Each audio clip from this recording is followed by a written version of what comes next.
Hello, good evening, a warm welcome to you. Welcome back to the Competitive Speed Series. My name is Frostbreath and I'll once again be your commentator for tonight. We've landed in round 8 out of 10. 3 more to go, including this one tonight here in Qatar. An interesting track, especially compared to last week's track in Austria, which was of course relatively small, few corners, and this time the track is going to be much more challenging. One long straight and then plenty of corners, high tire wear, and I'm certain it's going to be very exciting tonight indeed. 9 teams are joining on the grid tonight. Our 10th team is missing. Spark, of course, is no longer competing here in the series.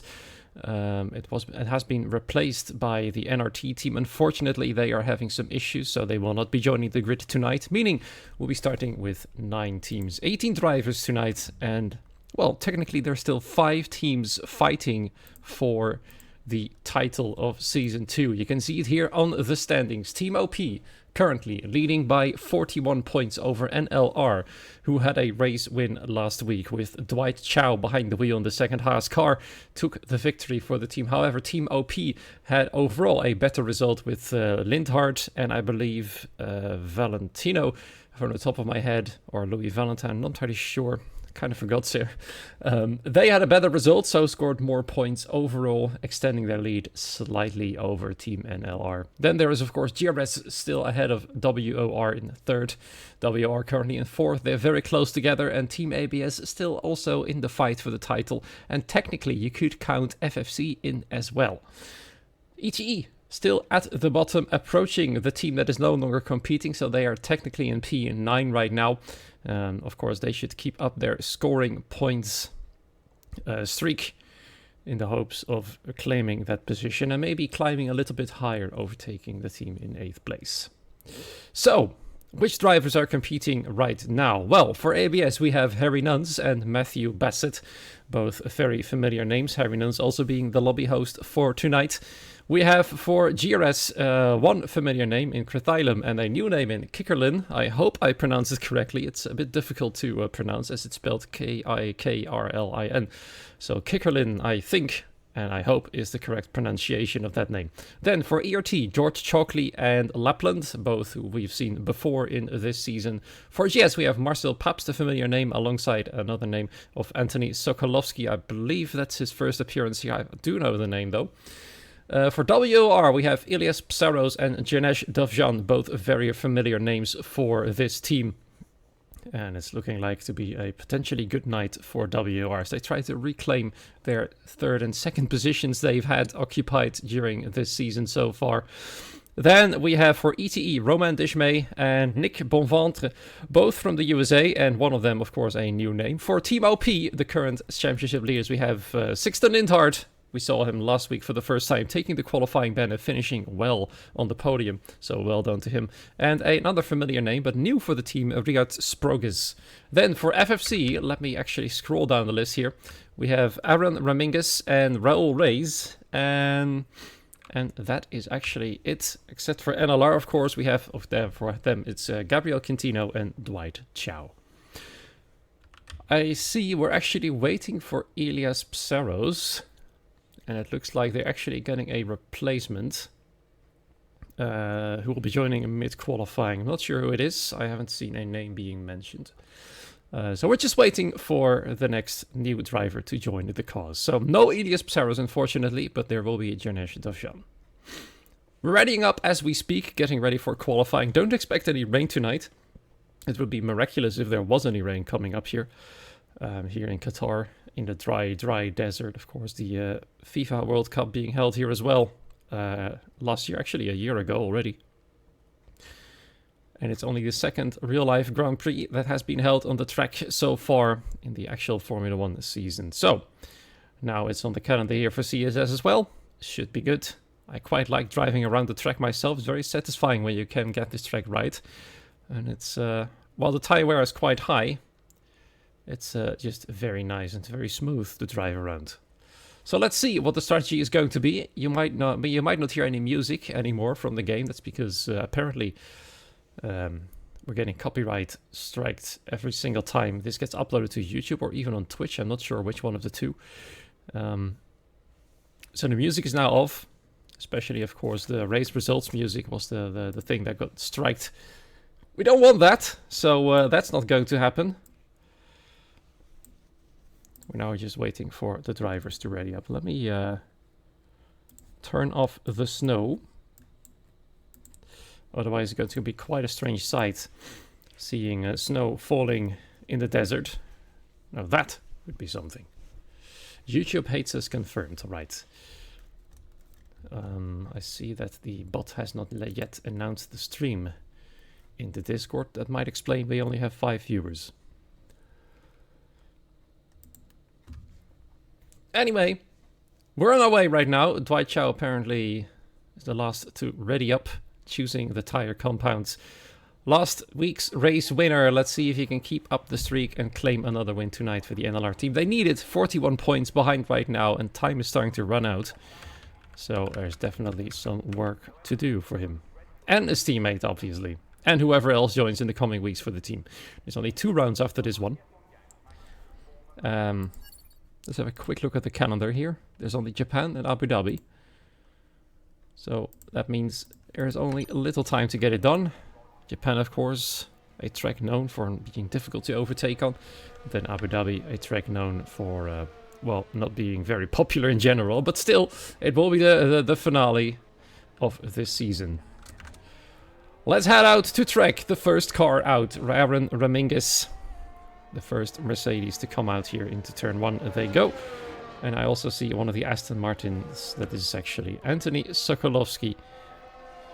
Let's see how he will perform tonight here in Qatar. I'm expecting the lap times to be somewhere around the 1 minute 21, so maybe even quicker than that. I'm curious to see how everybody will be doing. I could turn on the tire information, but since everybody's on the softs, that's not really necessary, to be fair. Kikkerlin also out on track. One of the ABS cars, I believe that is Matthew Bassett, is also coming out. Harry Nunn's following suit. He's just headed out. It's slowly starting to become pretty empty in the pit lane, as most cars are headed out. Of course, we're still waiting for the WOR replacement of Elias Psaros. Only one McLaren on the track right now. Let's hope the second WOR driver will be joining very, very soon.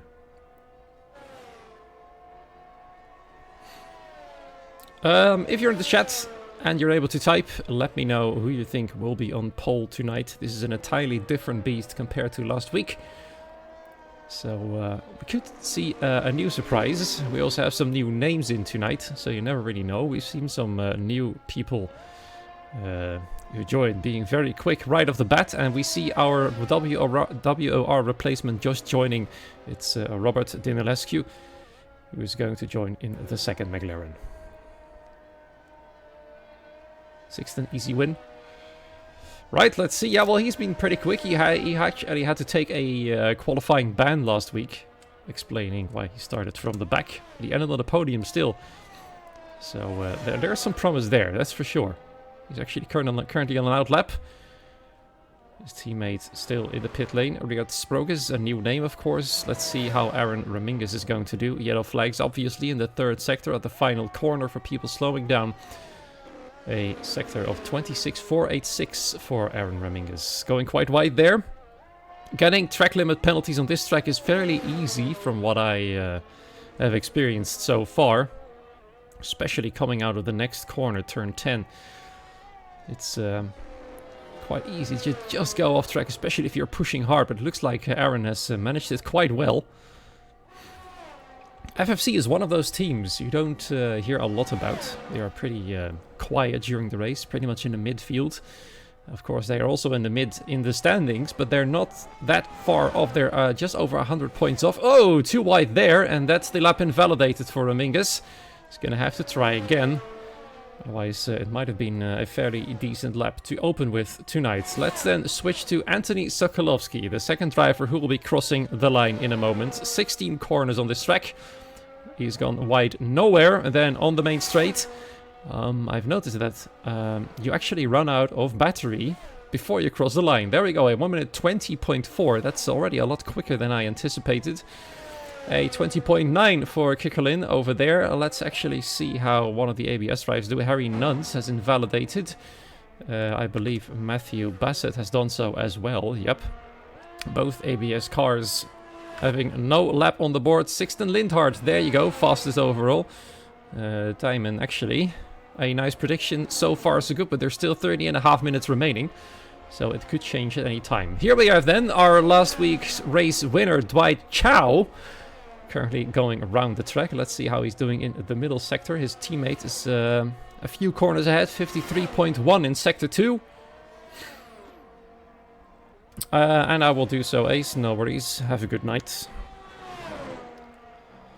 Dwight Chow looking quite stable there. His teammate is about to cross the line. Gabriel Quintino, let's see where he will be putting his car. He's also quite quick. There we go, third fastest, just behind Jinesh Dovjan.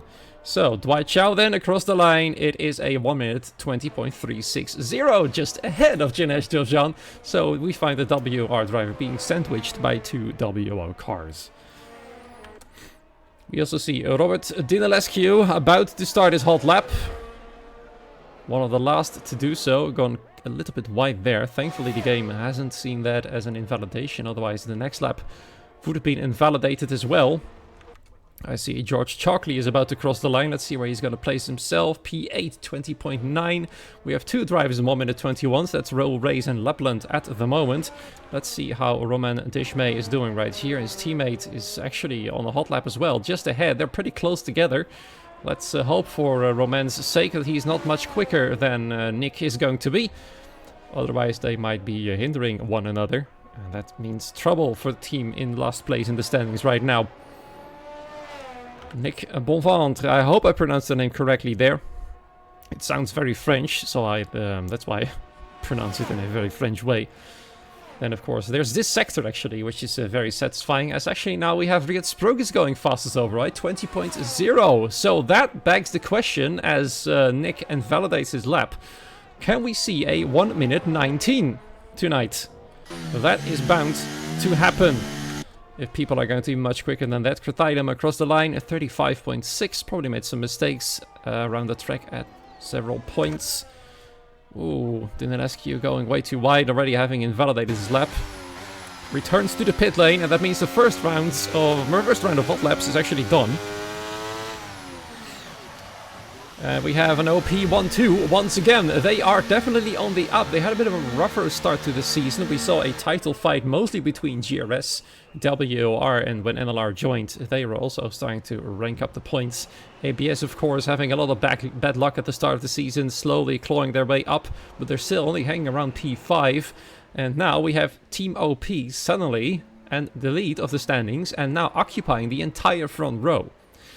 We've seen in the Netherlands 2 weeks ago that they can actually do excellent teamwork, switching places one way or another, making sure nobody else behind them gets past. And since the only proper overtaking opportunity on this track is the main straight, it means if they can occupy that front row, they'll have a very strong starting position and potentially extending that lead even further than this.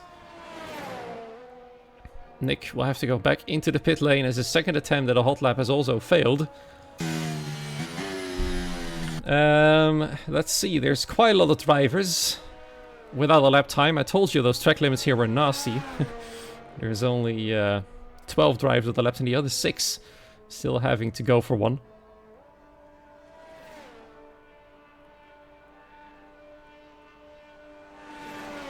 Yeah, I believe, Sixten's prefix is still wrong. It was wrong last week as well. I believe he got penalized for that one. He might be penalized again, I'm afraid. Let's see, I believe the only driver on a hot lap right now is Kratailem, has already invalidated their lap, so...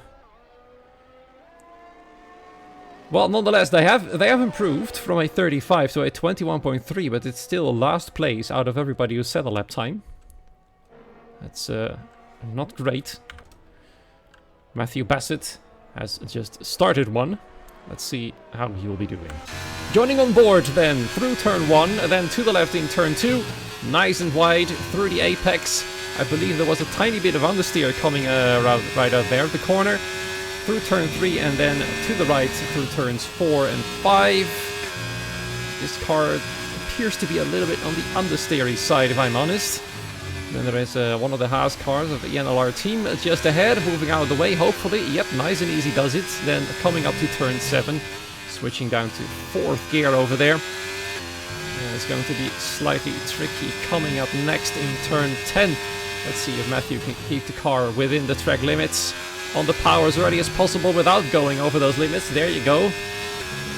Then middle sector, what's the improvement here? 52.8 purple middle sector, of course, no lap time set, so no real improvement. Those invalidated lap times do not count. One gear down as we approach the final corner, going to the main straight, the only point where DRS is available as well. Let's see if the track becomes a tiny bit wider here.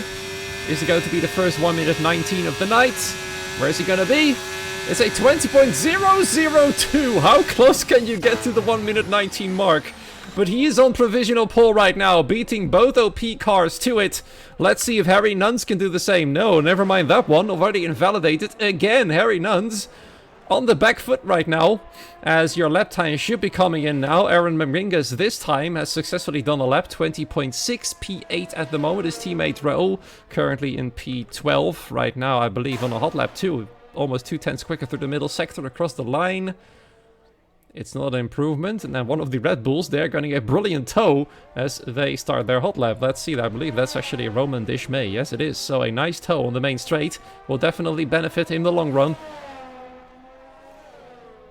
Let's switch to Janesh. Almost 3/10 quicker through the middle sector. Will he be the first driver to go to the 1 minute 19s across the line? Where is he gonna be? It is a 1 minute 19.990. Only 10 milliseconds quicker than that limit there. But yes, now he's the fastest man overall. His teammates still have to set a lap time. So let's see where Robert is going to be. I believe he just started. Yes, he has. One of the 4 cars left without lap time at the moment. Both ETE cars still having to go for one as well. Roman Deshmay having had that tow through the first, or actually the only straight. In the middle sector, a 53.5. That's not nearly quick enough, I'm afraid. But maybe he can find some time through the final sector. Most important thing for him right now, though, is getting that lap time in. Roman Dishmay across the final corner. His teammate is just ahead. Is he going to give him a tow? I think he might be giving him a little bit, yes, as he starts his own hot lap. Across the line, Roman comes with 2 tows in P12 only. A 20.9. He has benefited. It has helped him a little bit up the order, but it's not enough to get into the top 10, I'm afraid. Marcel Papst across the line, improving to P8, 20.577. His teammate Anthony Sokolovsky has just started his lap. So let's see then how the OP cars are doing. Sixten has just started. Sprogus has actually invalidated his hot lap. He's going to have to try again. He's been pushed down to 4th position. Lindhart right now in 3rd. And he's improving. It's looking good then for Team OP to retake the potential front row, at least with 1 car over there. Sprogus, I think, can do better too. Actually, never mind. Sixten has already improved. Screw that. Scratch that, I should say. He is currently just slightly faster than his teammate. And now, Team OP are occupying the 2nd row.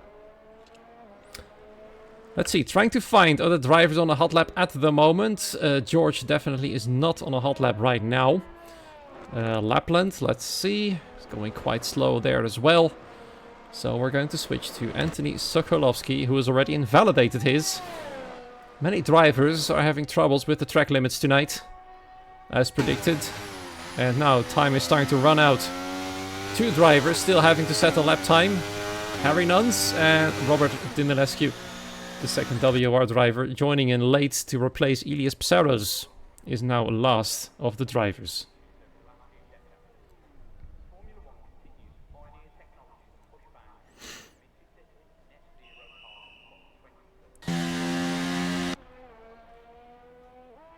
Let's see, Nick actually has done quite well there. This is a potential good driver for the ETE team, currently 5th fastest with a 20.1 and not that far off pole position. So if you can find some more, we might see this man being the surprise of the night. I mentioned before at the start of qualifying that new drivers, more often than not in this series, have surprised us with a blistering lap time. And Nick it seems, might be the surprise of the night. Of course, Sprogis as well, although I know him quite well already. I've seen him in plenty of other leagues, including several leagues that unfortunately do not exist anymore. So I'm not entirely surprised by his pace, but Nick is a new name to me. And I'm quite pleased to see ETE getting a bit further up there, because they need it. They need a lot. And right now, whoop, one Red Bull goes out, one Red Bull goes in, and pop, there comes there comes the pit crew. Out of nowhere, out of thin air pretty much. It's like magic here in this game. Isn't it beautiful? Kikerlin, yeah, I almost said Kirklin, which is easier to pronounce. Kikerlin, from Croatia, actually. The first car to go for their final run for GRS. GRS, of course, still fighting with WOR for position in the championship. They are a bit further behind than NLR right now. NLR has overtaken both of them at the moment in the standings. So that means WOR and GRS have a fight on their hands, not only between themselves, but the team of the Haas cars too. GRS, of course, in this series being known for exceptional consistency. And that is a good thing, because it shows on the standings they haven't won a lot. In fact, from the top of my head, I believe they've only won one race and rarely finish on the podium, but their consistent point scoring helps them stay up there. And we have a 5-place grid penalty, which means the lobby will be restarted after this session. For Sprogis has received this penalty while on an outlap. Apparently the game thinks that blocking an outlap is illegal as well. Let's hope, although probably it is false hope, that the F124 game will find some multiplayer improvements, because the game badly needs it. Let's be honest. First car to start their final attempt. Sprogis gets another 5-place grid penalty. It doesn't really matter though. Roman Dishmay started his hot lap for the last time in this session. 1.5 minutes remaining. A lot of cars still on their way, especially the very long train led by Sprogis, explaining why he gets those penalties. If he isn't careful, he might actually be disqualified. That's the last thing he wants. Unfortunately, that's not something we can do anything about, I'm afraid. 2 milliseconds slower than his previous attempt. Roman Dishmay through the first sector. Kikerlin has started his hot lap as well. Aaron Ramingus just came across the line too.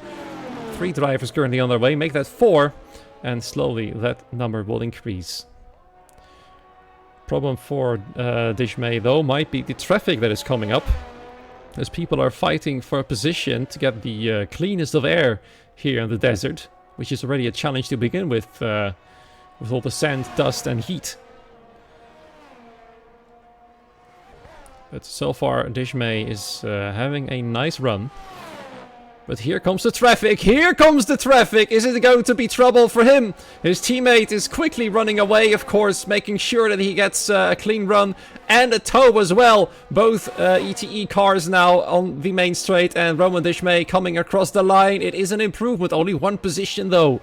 12th fastest, as that is his final chance. Let's see then how Dinleski is doing. Oh, dearly me! Invalidation throughout the final attempt. Let's see if he can recharge his battery in time to try again. I don't think he's still pushing hard. So I'm afraid that's the end of his run. And we have, I think, one WR car starting from the back. Unless he has somehow recharged his battery. So let's see then. Aaron Ramingus improving to P8. Let's see how the other drivers are doing. Sixten Lindhart right here has already finished the middle sector. I couldn't see what the time was. Dinleski across the line. The confirming that, well, the time was out anyway. Oh, too wide! Too wide! Sixten Lindhart definitely not a pole position. Immediately returns to the pit lane. Let's see then. I think Sprogis is the first of the top 4 to return to the line. Harry Nuns is the car ahead, but the Sprogis has invalidated. Let's see how Harry Nuns is going to do. Will this be the surprise from P17? It is! P1 after 2 or even 3 failed attempts. He goes fastest, but it isn't over yet. Matthew Bassett has gone off. I saw Janesh having invalidated as well. So let's see, can Nick do something about it then? Across the line, he has improved. He couldn't do it. If Harry hadn't improved, we would have had an ETE car on pole position. But Nick Bonventre, I like pronouncing that one in French, has actually gone on the front row for Team ETE, and they'll be celebrating this one. The first front row appearance for the Red Bull team tonight. As nobody else was able to improve. They all pushed too hard, went too wide, invalidated their laps, ruined it one way or another. The only man who could do it, and do it properly, was Harry Nuns. Nick Bonventre got very close, couldn't do it. He missed out by 4/100ths of a second, 42 milliseconds to be precise. That is incredible. A very strong performance there indeed. Confirming also in the Discord that there will be a restart, as I said, and there we go then. Also confirming that Harry Nuns will be starting on pole position. A brilliant lap there. He only needed one run to go for it. 19.931. Absolute blistering lap time. Bonventre in second, Dovjan in third, Basset in P4. A very strong position here for the ABS team. Then OP only on the third row. They'll have their work cut out for him. Their main rivals are only in 7th and 8th. Gabriel Quintino and Dwight Chow. Behind their championship rivals right now. Then we have in 9th place Aaron Dominguez. 10th place for Anthony Sokolovsky. Right behind him is teammate Marcel, George Shockley, Kikkerlin, Roman Dishmay, Kretylum, Roll Race, Lapland. And then finally, without the lap time tonight, Robert Dinelescu. Brilliant qualifying there. Harry Nuns nailing it on the final attempt. That's going to be a strong lookout for the ABS team, as I said. We have ETE on the front row. Let's see if they can claim their first victory of the season. They will need it to fight the other teams for position in the standings. They still have their potential to go to 8th position. And right now, all we need to do is wait for the lobby to restart. I believe the drivers have just heard that as well. They say the same lobby. Not sure how that works for me as a spectator though. Should I just stay and...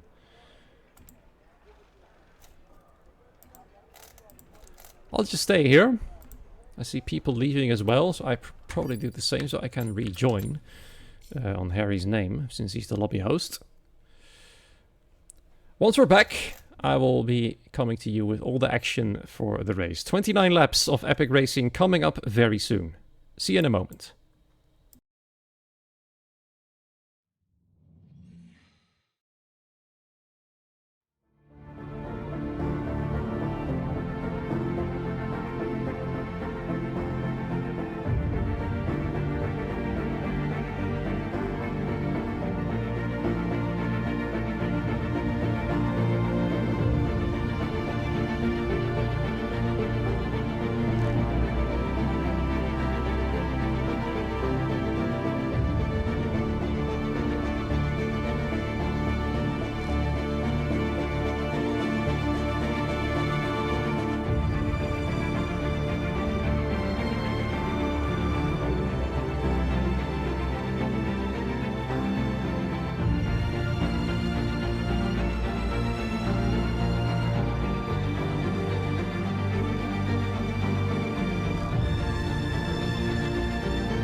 Right, the lobby has refilled. Welcome back. I believe the grid has nearly been set. People are about to ready up, and that means we'll soon be on our way to the Qatar Grand Prix, round 8 of the competitive speed series. While we're waiting for the official ready up announcement, let's have a little look at those standings again. OP leading by 41 points from NLR. They are right now in second place. They will be starting from the third row. OP from the second row. We have a driver from ETE on second place. A driver from ABS starting from pole position. So they are the teams to beat tonight. If you're still there, I see the amount of viewer has reduced drastically. So if you know people who have left temporarily until the thing gets going, make sure to let them know it's about to get on our way. And once more, it's only 12 seconds until the lobby actually starts. So get ready for a potential chaotic, hectic, and awesome race once more. Also, let me know who you think will be winning this race from their position. Actually, I see the lobby actually getting a little bit of a update. Somebody has left again, which means there will be another slight delay. Let's see who has actually left. I believe it is one of the Mercedes drivers. It's Raul Reyes this time who's left. Roman Dish may have to restart his game. Now we're waiting once more for the final driver to join. There we go. No, that's the wrong driver again.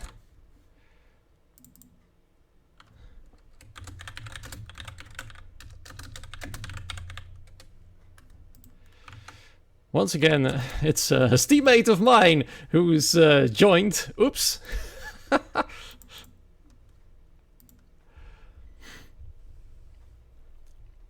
Interesting how they actually managed to join the lobby on the wrong moment. Yep, it somehow happens. I swear I'm not telling them anything. Some people actually think that was the driver who was supposed to join.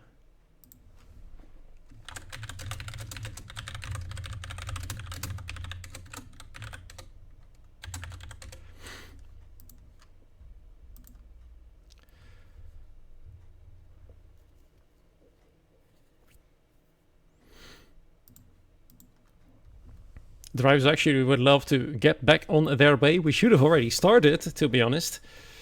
So let's hope it won't take too long. It's been quite a long time now. The race should have already been well on its way. And Harry Nuns is now giving a deadline to the final driver to join in.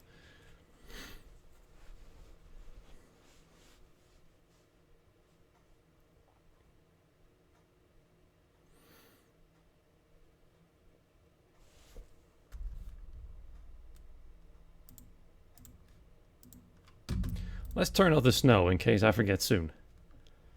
Matthew Bassett is saying he's falling asleep, so that's not a good sign.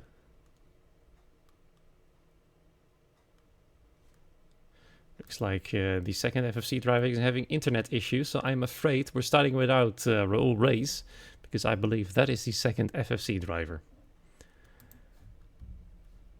Right then, finally, on our way we go. 17 drivers remain. One had internet issues, is not able to rejoin in time. So let's see what will happen now. It's been, well, how long did it take? About 10 minutes until the lobby got fully readied up. And now finally, we're going to those 29 laps of racing coming up. Once again, in the chat, leave your predictions for tonight's race winner. You can see the names on the screen right now. Who you think will start the race, or actually will finish the race in first place? We know that Harry Nuns will start it in first. We know that Nick Bonventre will start it from second place. And then both OP drivers on the second row. I believe in the order of Sixten in third and Richards in P4 from the top of my head. Neither was able to improve.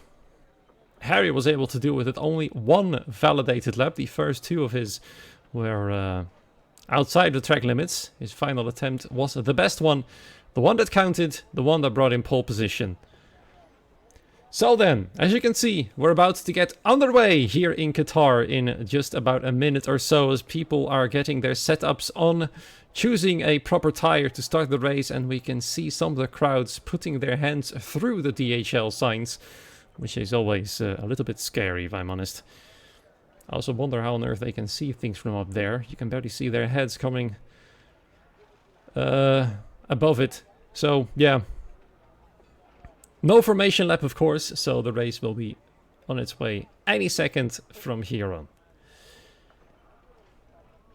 Let's see if Harry Nuns can keep the lead, or will we see an ETE car leading the race?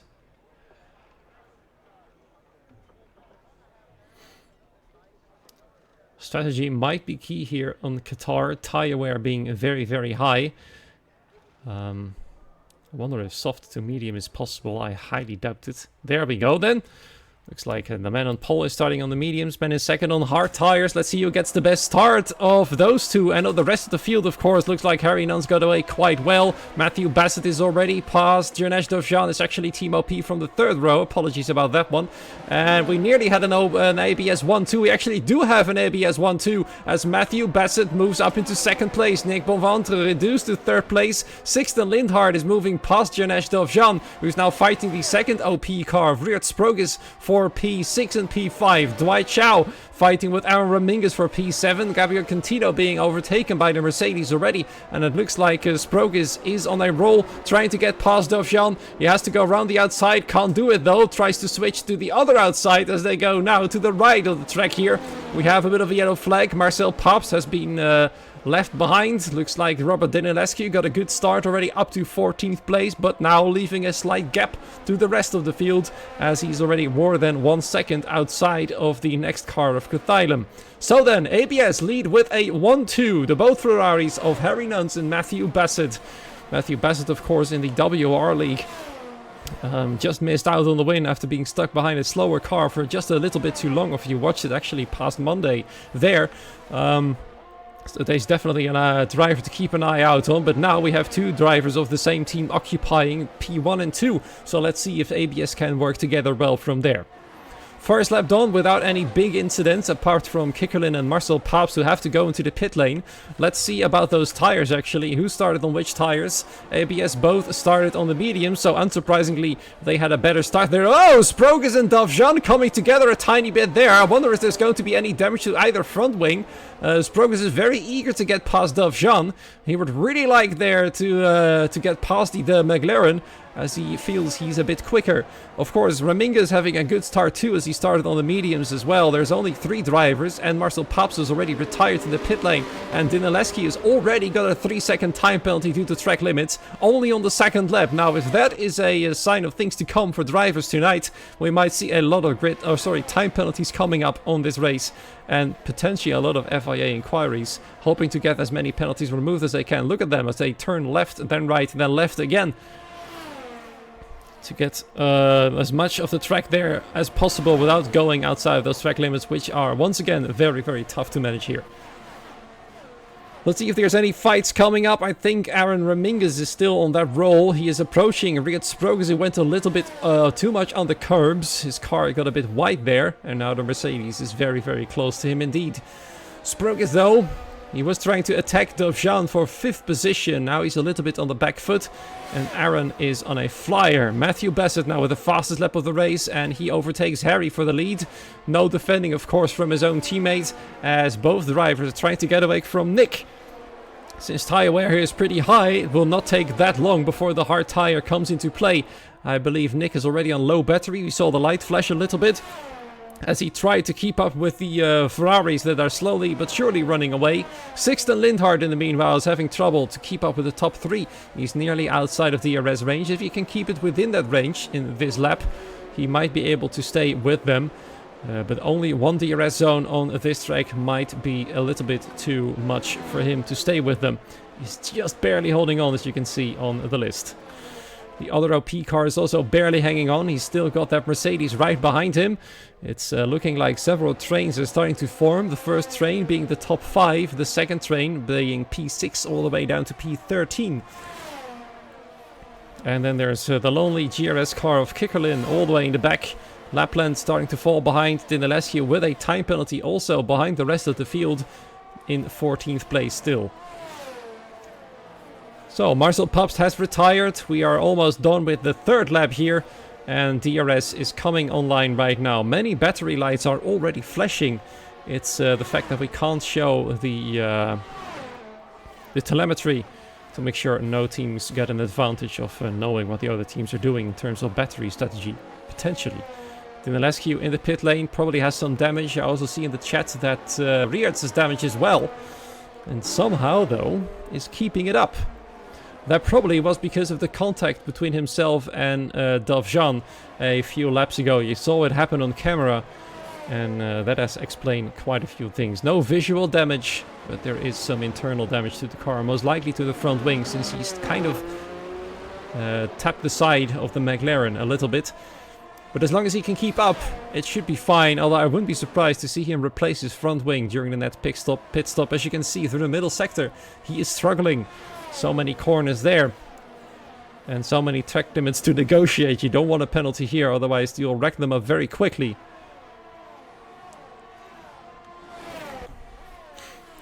Not many battles at the moment happening on track. Looks like the top 5 is now quite stable, and Riertz is towing the rest of the cars along. Battery light of his car flashing as well. Many drivers having issues with ERS tonight. You can see there already 3 lights in the top 6. Flashing there for a lack of power in that battery, less than 10%. Looks like Aaron, after his valiant start, is now starting to drop back a little bit. Let's see about those positions. He's won 2 since the race start. Of course, Matthews won 3, so he's done quite brilliantly. He's now cooperating with his teammate to stay ahead of Nick.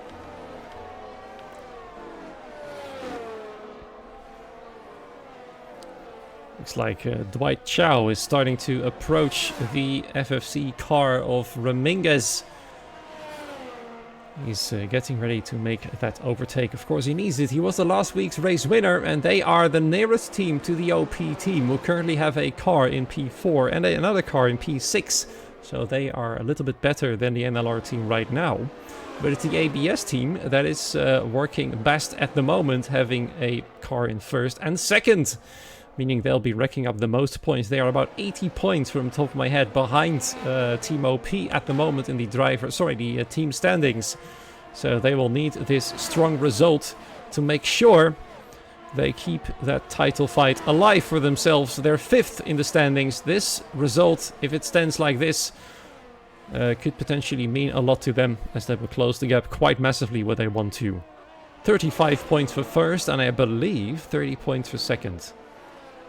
Not entirely sure though.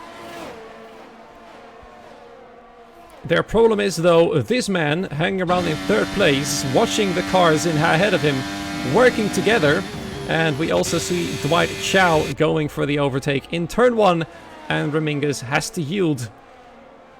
He keeps with him though, 6 laps in, and already the hard tires appear to be a little bit faster than the mediums. Meaning, as I said, the tire wear is so high that the turnaround point has approached already. You can see Nick approaching closer and closer to the both ABS cars as well. As Kikkerlin is the 2nd car to get a time penalty tonight. Both cars with the penalty though far behind the rest of the field and hoping for a safety car. Lapland is not able to keep up the pace of the 13 cars ahead of him. He might have some damage as well potentially, combined with the potential lack of pace. We might see, though, a fight for the lead between Team ABS and the singular ETE car of Nick, another car of OP, and potentially Jernej Dovjan as well, as he's finally been able to shake off Riyad Sprogis, who has drained all of his battery, is driving around with some minor damage to the front wing, which of course on this track can mean quite a lot. And now we can see Dwight Chow approaching in his rear view mirrors. And that could be a problem for the OP team, as that is their main rival team. His teammate Gabriel Quintino in P9 at the moment, now approaching Aaron Raminguez. We have a fight for the lead. There we go. Are they going to go for a move in turn 1? No, they are definitely not. But Nick is very, very close now. About 2.5 tenths on average. Right now, the medium tires have had their best lives already. And now the hards are coming into play for sure. It's Nick, Sixten and Jernej on those hard tires. It's Harry and Matthew on the mediums. We're going to have to defend with their lives and their cars, obviously. And their teamwork, not to forget that one. And that DRS is going to be absolutely crucial for both of them. They have the maximum amount of points in their hands, including the fastest lap of the race. And the pole position, of course. Don't forget, you also get points for pole position in this series. And there's a lot at stake, since there's actually some prize money for the winning team to be awarded at the end of this season, just before the holidays. So that's quite a nice Christmas gift for them, whoever wins this championship. And, ABS is looking quite healthy tonight, indeed. Sprogis is starting to struggle quite badly now. I don't think he can keep Dwight Chow behind for too long. You can see the top 5 there moving away. He's nearly 2 seconds behind right now, and Dwight Chow is for sure going for the move. Up he goes, nice and easy does it. The other NLR car is now attacking Aaron Raminges for 8th position. He also gets past quite easily.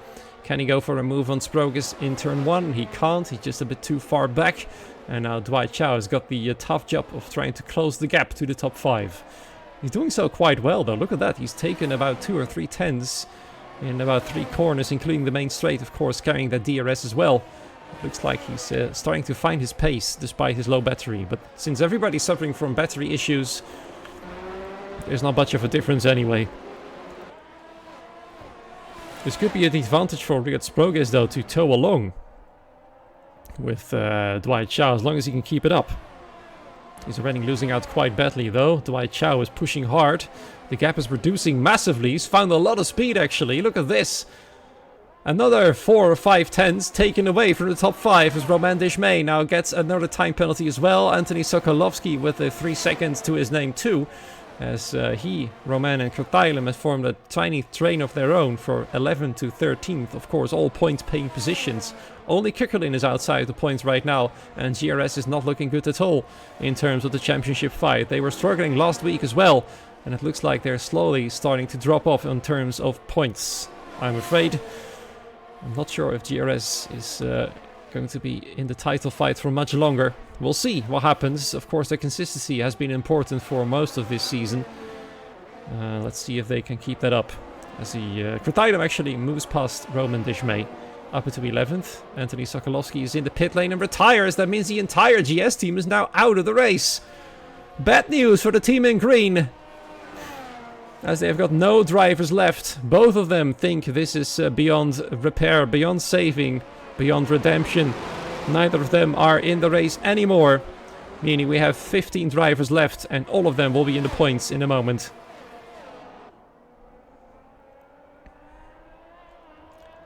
Lap 9 we find ourselves currently in. Dwight Chow, while first pushing hard to close the gap, has started to drop back again. Now the gap is back to 1.5 seconds.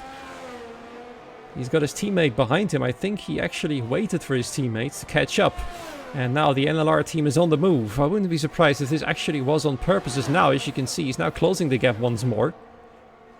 Quite sure he's actually waited for Gabriel, so they are now 2 men strong, trying to attack the top 5. That could be beneficial.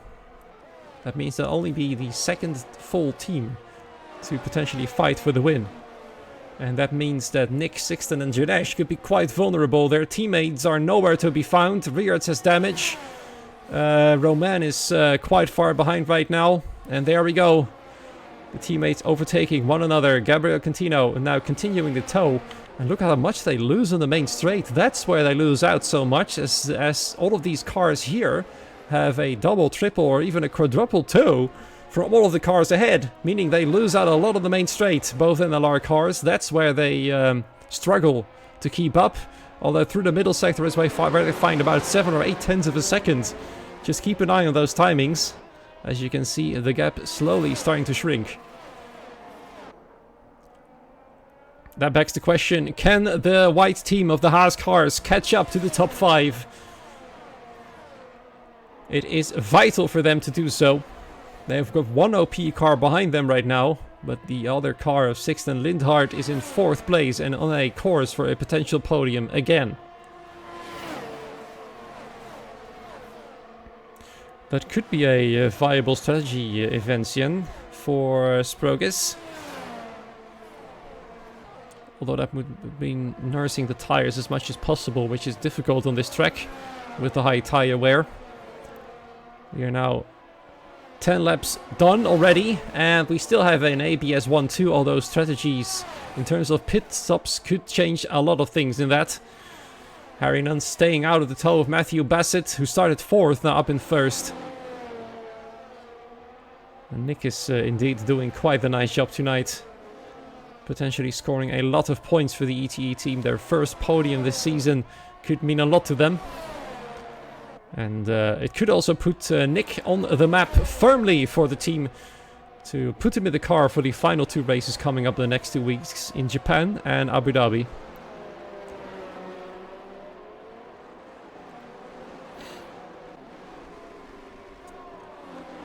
So far, the top 5 keeps it nice, keeps it easy, and NLR is unable to close the gap. It has started to increase right now. No matter how hard they push, it isn't easy to stay with them.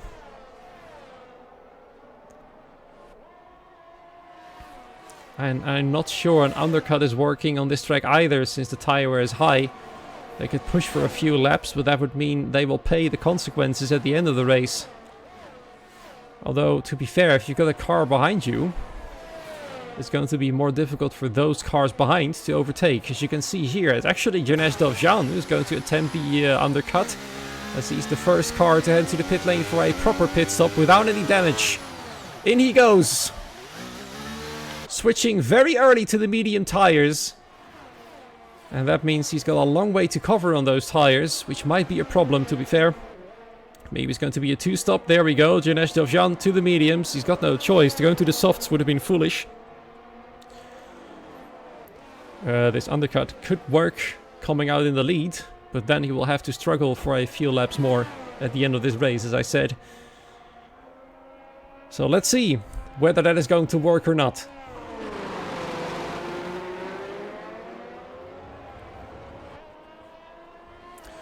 Janesh coming out in 12th place, 15.5 seconds behind Roman Desmay. Of course, the pit lane is being is quite long here, actually. I believe in the actual real-life race, the pit lane has been made much shorter, as the entrance is actually on the main straight. Here, though, it's still technically the old layout, where the pit entrance is before the last corner even happens, making it a lot slower.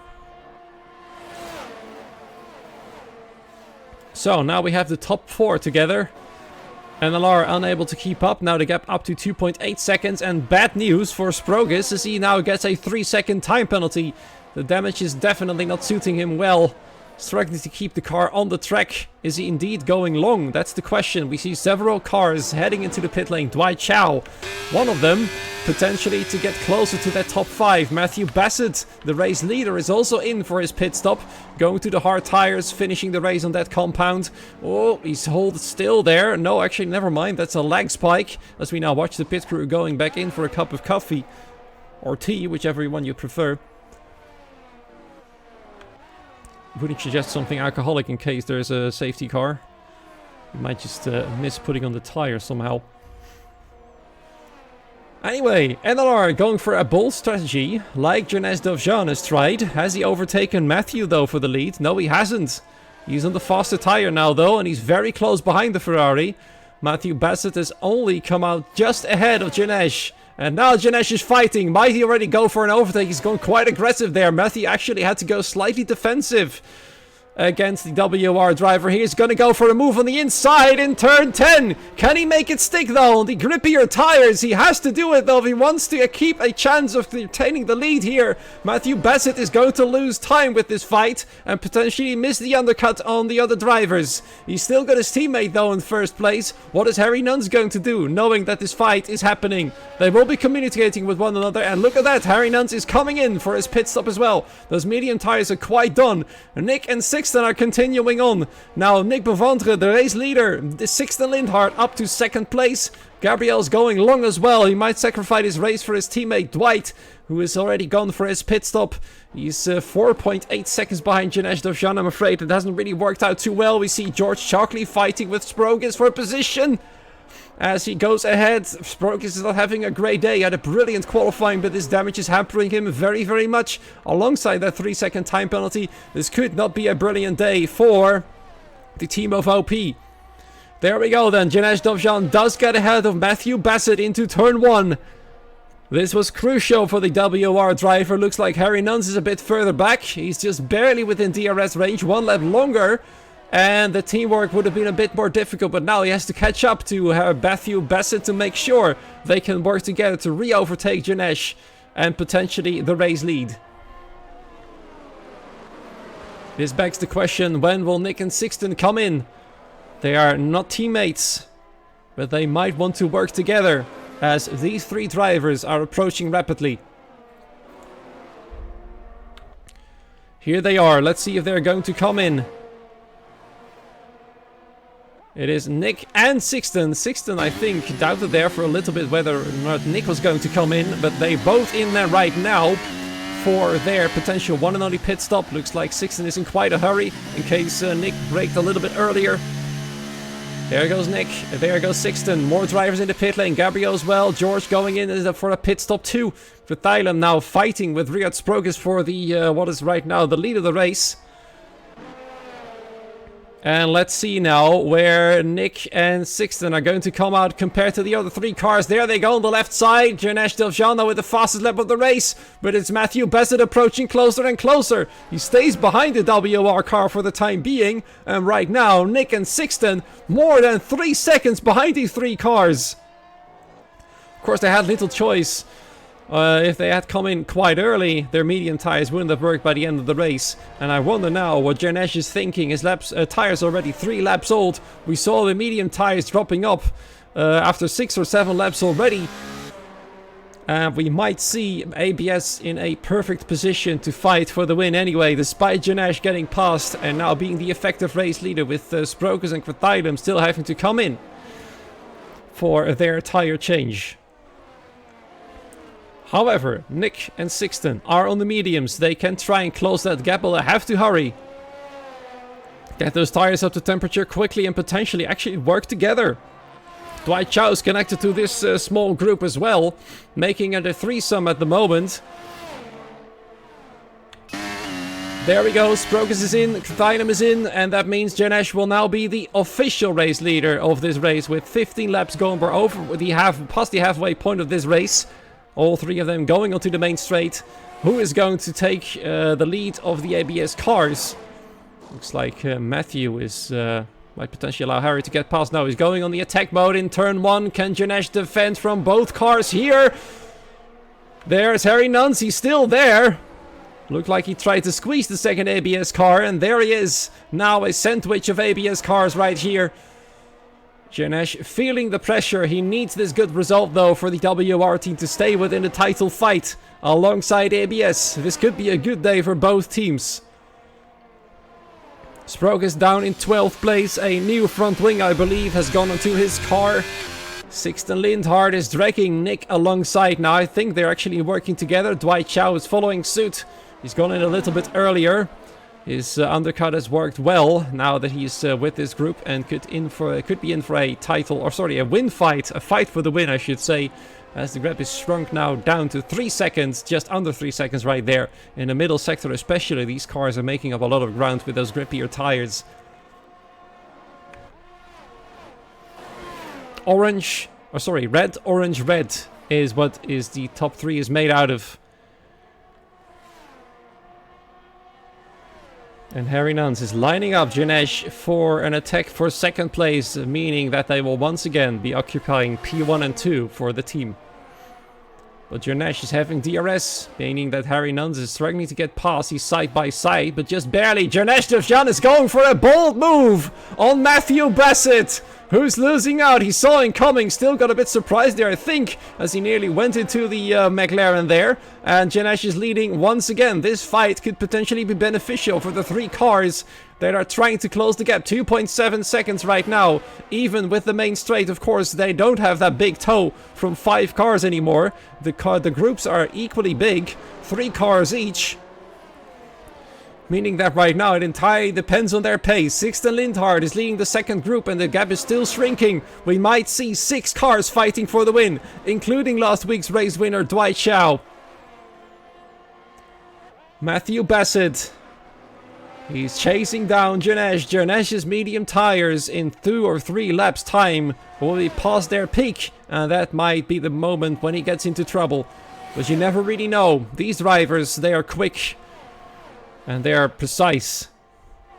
And maybe he saved just enough tire to fight until the end. There's still plenty of laps to go, especially for those mediums. Look at Matthew, is just so incredibly close coming into the final corner. Less than a tenth separated them going into it. Just under 2 tenths separates them when they come out of it.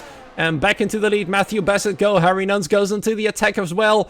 It's 2 versus 1. It's a very tough job for the WR driver. And there they both go, reoccupying first and second place. And now they can try to get away. Look at that already. Janesh Dovjan has made a terrible mistake coming out of the corner there. He's already outside of DRS range. And now it's all up to ABS to secure this first and second position.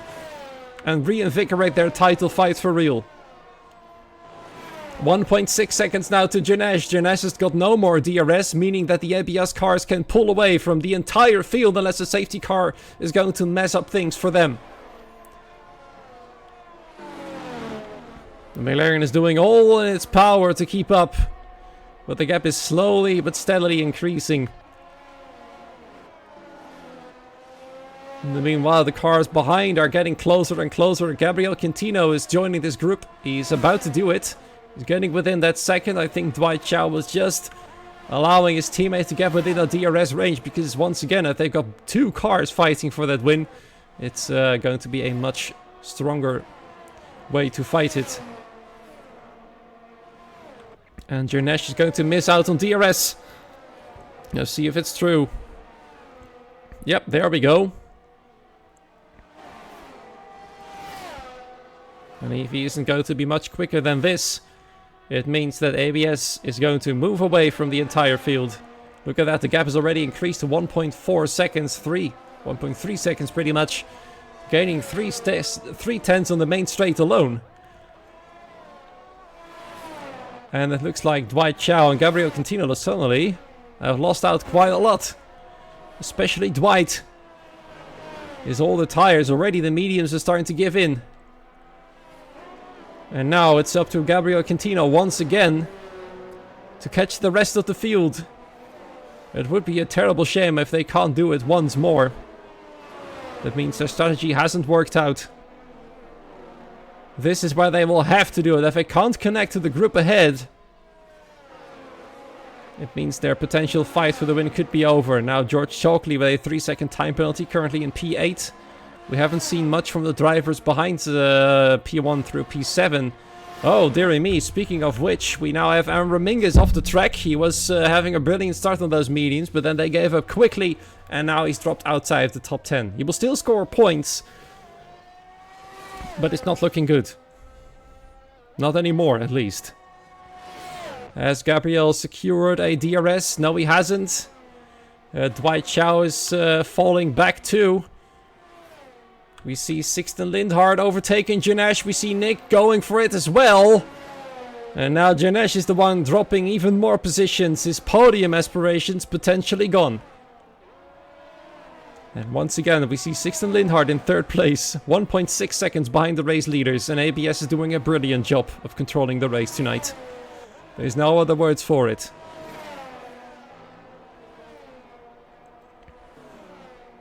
That's the big upside of this series, is that the teamwork is much more noticeable than in the regular racing leagues, where there of course is an individual drivers championship, so there is an individual title to fight for. While there are things to be gained for the driver that scores the most points in this series, it's actually the winning team that counts for the most. And that is why teamwork is much more pronounced in these series. And I quite like it. 1.2 seconds between Sixten and Harry. It's the middle sector once again where they gain about 4/10, and then they all lose it on the final sector. Can these three though work together, Sixten, Nick and Janesh, to catch Harry and Matthew as they once again switch cars for the lead? This time though, they haven't gained a lot on the main straight. And Sixten is keeping up. He's edging ever closer to the cars ahead. He will surely be delighted if he can catch up. Oh, but now he's going to be in trouble. 3 seconds added to his name for the end of the race. Throwing away a podium there. And now Nick is in a virtual podium place. Still very good for the ETE team. And there we go. Within 1 second now. Sixten having pushed hard, allowing himself and the cars behind to catch up. Gabriel Quintino has caught up to the group as well. And now we have a potential 6-car fight for the win. All of them within 1 second. But Sixten has to push almightily hard to stay within the DRS range. There's only a few more corners to go until the detection point. 9/10 of a second. It's crucial that he gets DRS here. Every single lap that he doesn't have it, it will be more difficult to overtake the cars ahead. There was the detection point, and it was still within a second, so he should have the DRS right now. There we go. 4 cars he's towed along, including himself, to catch up to the race leaders. Now he's done it. And this could become much more interesting than it already was. Harry and Matthew working together to keep the cars that are catching up quickly now behind them. Will their teamwork pay off? There's 7 laps to go after this one. Let's find out what will happen. Behind them, there's no on-track battles happening at the moment. The gaps are too big, which is why you're not seeing much of them. But as it stands, George Chalkley in 8th, Krithiram in P9, Sprogus in P10, Roman Dishmay in P11, Aaron Ramingus in P12, Robert Dinalescu in P13, Lapland in 14th, and Kikkerlin in last and 15th position. But it still scores a point for him, as Roman now gets another 3-second time penalty to his name. Let's watch those penalties for a little bit. There you go, 18 seconds for Robert Dinalescu already. He's struggling hard. And disqualification, I'm afraid, is getting quite close. Back to the title, sorry, the fight for the win at hand. Look at this, Sixten is now within 4/10 of a second. And he's properly within that fight right now. Nick Bonventre is trying to keep up. Whoa, look at that, Sixten braking so incredibly late. He nearly plowed into the back of Matthew Bassett, but he's making himself clear in the rear view mirrors of the second Ferrari. He's making it known that he's there, and those medium tires seem to have come back to life. They are fresher, or younger at least, than those hard tires of the cars ahead. And it seems like the turnaround point, for him at least, is coming a bit later. Nick is keeping up, and Janesh is staying with them as well. Those 11 old lap tires on the mediums. Gabriel Quintino is still following suit, but he's struggling to stay within DRS range. 7/10 now separates him in the top 5. And where will Janesh finish? That's another question you might have to ask yourself, and since his tires are much older. He tried the undercut, it somewhat worked. He led the race for a few laps at least. And he's definitely not out of contention for the win yet. Depending entirely on how well he can stay within DRS range. But Sixten is on the offensive. A race win is going to be very hard. Trying to pull a 3-second gap to this group of cars is going to be near impossible. But he's pushing for what he's worth. And I can commend him for that one.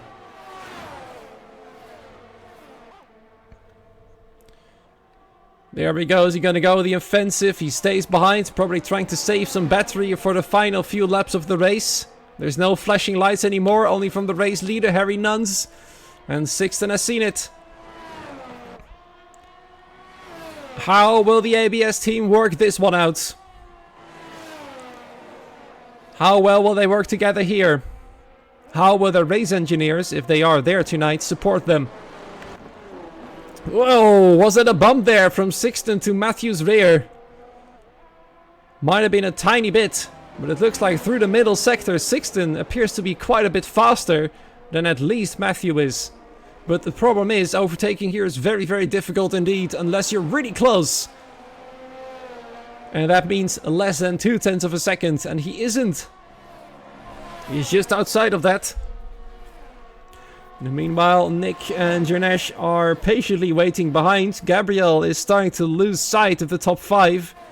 He's just out of DRS range right now. If he can't get back in, he will see that gap increase quite quickly. There you go, just staying within DRS range. George Chalkley in the meanwhile overtaking his teammate Dwight Chow. Dwight having lost all the pace in the world. I wouldn't be surprised if there was any damage to them, because the pace difference is just massive at the moment. There we go then, back to the top 3. Matthew has to go defensive. That means Sixten has to try and go around the outside. But it's the team of ABS that is now showing their teamwork as they block the corner entirely. They just will not allow any car to get past. This is the defensive work that the team will have to keep up for the next 5 laps, including this one. Are they going to be able to hold it out there? Or is Sixten going to place a surprise attack on any other part of the circuit? The only proper overtaking opportunity being in turn 1. Matthew and Harry know it. What's the fastest lap? The question here. Let's see here. It's currently in Sprogus' hands at 23.1. Just marginally quicker than Harry Nunn's.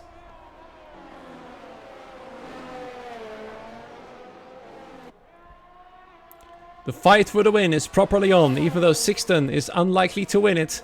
With his 3-second time penalty, he'll be very disappointed with that one.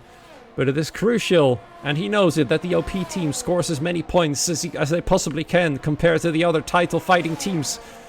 Nick could be another spanner in the works for them. The team is not fighting for the title anymore, but they definitely would like a podium. Right now, they do have that podium. Janesh will finish 4th, and even Gabriel will move up a position up to P5, depending on how things will work out. Now it's Nick potentially going on the offensive. That's good news for the ABS team as he tries to go around the outside of Sixten Lindhart, but Sixten pushes him wide. He's forced to back out there. Good defensive work there from the Danish driver. That means Nick will have to stay behind for another lap, but he's showing himself. He's definitely telling the other cars ahead he's not going to give up that easily. He started on the front row. And he thinks, well, I could as easily get back to that position if given the chance. And of course, don't forget this man here. A veteran for the WR team this season. And his old tires somehow are still keeping him within the top 5. Gabriel Cantino can't do it on fresher tires. Just proving that this man is having good pace all round. And he might just benefit from the fight. We've seen it happen in several other leagues where the things could change a lot on the final lap. Harry Nuns is now starting to pull away from his teammate a little bit. That might put Matthew into a bit of trouble. He will still have DRS, but a bit less of a tow, which might allow Sixten to get closer. What will happen here then? 3 laps to go. And Dwight Chow now gets a time penalty, which is bad news for him. And Alar now on the back foot. ABS still looking strong. When will the next attack of Sixten Lindhart come? Will Nick try to attack the car ahead as well? We see a flashing battery light for Sixten now. He's got not enough battery to attack anymore, potentially.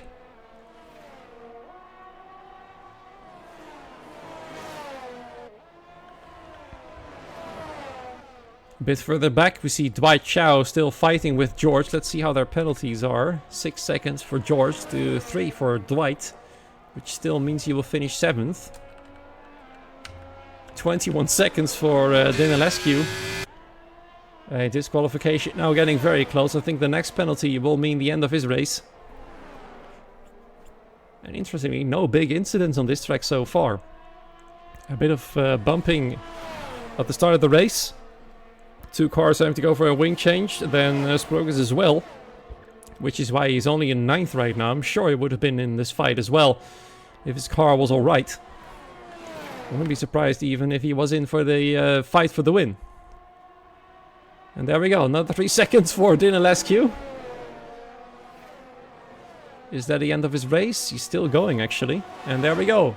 Speaking of keeping it up, it's Nick going for an attack once again. He's got more battery. Is this the proper fight for the podium? It's a bit of contact there, as Sixten has to go wide to defend the place. Nick will not be too happy with that, then he nearly loses the car as well. Will this become ugly? And now Sixten is starting to push. He's very close behind Matthew Bassett. Harry Nuns is allowing his teammate to get back to him. And Matthew needs it because there's an aggressive AlphaTauri behind here.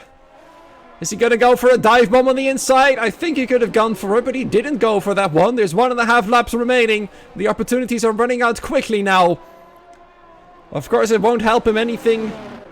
If he attacks, Matthew should probably just let him go, because that 3-second time penalty, Matthew will just get back ahead anyway, unless he's on 2 warnings himself and he just doesn't want to risk it.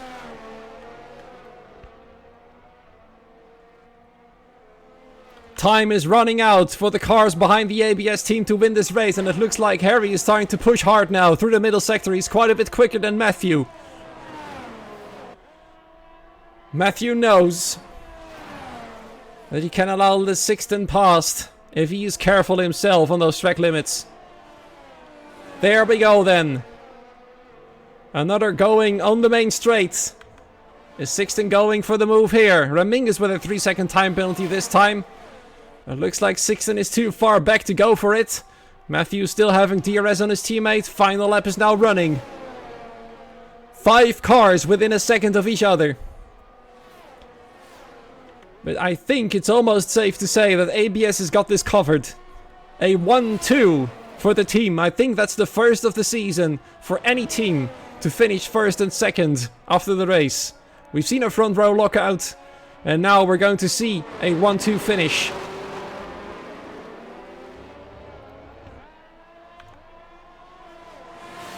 But I should probably say to myself, hold on to that statement. Fastest lap, once again I'll show you, 23.110 by Sprogus. And it looks like time has run out now for Lindhart. Nick will overtake him on paper for that podium place. ETE will be delighted to have this driver here. Roman Dishmay will score some additional points for the team. Sprogus overtakes Dwight Chow in there for position. Krathylum going past as well. Their penalties though, will they be anything important? Oh, I'm messing this up big time. Sorry about this one, I'm clearly messing this up. There we go. And we have our race winner. Harry Nuns wins it. Matthew comes in second. Nick comes then into third place. Janesh up to fourth. And only fifth place for Lindhart, despite his valiant fight for the win of the race. His penalty has cost him dearly. The first penalty for ETE is a fact right now. Nick Boventre for the team. A big round of applause for him. But the absolute drivers here, those who kept everybody behind, Harry Nuns and Matthew Bassett, with their teamwork, have done it. They have secured a 1-2 for the team.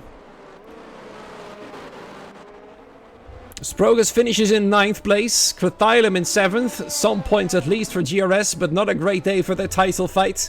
Quintino and P6 and LR also losing out to their title fight. I think ABS might be making a huge jump in the standings right now, potentially going up to 2nd. Since they were about 30 points behind, I believe, to NLR, who have only finished 6th and 10th tonight. Well done to them.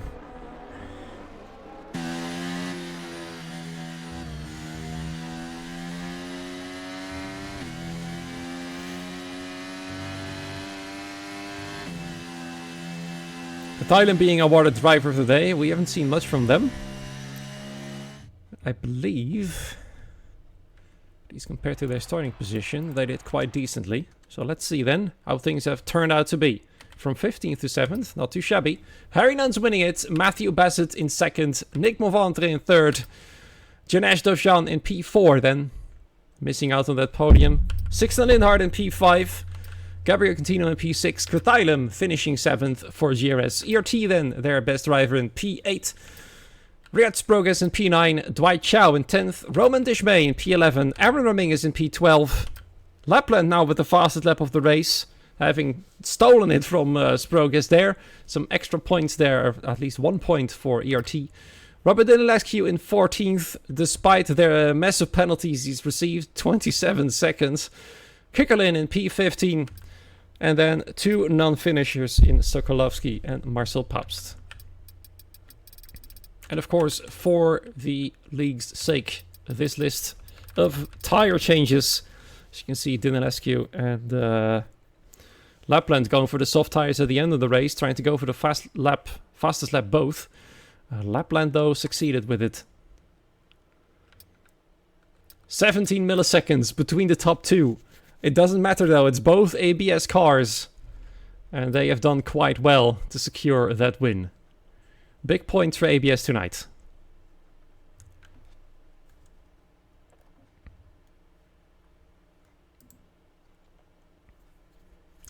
Two rounds remain, now that this one is officially over. Let's see who will come out best. We might see some potential who will claim the title with what results coming up next week when we start in Japan. OP probably still leading it. ABS might be making a big jump. LR and OP didn't have a great day. WOR could be better as well. But the title fight is not over yet.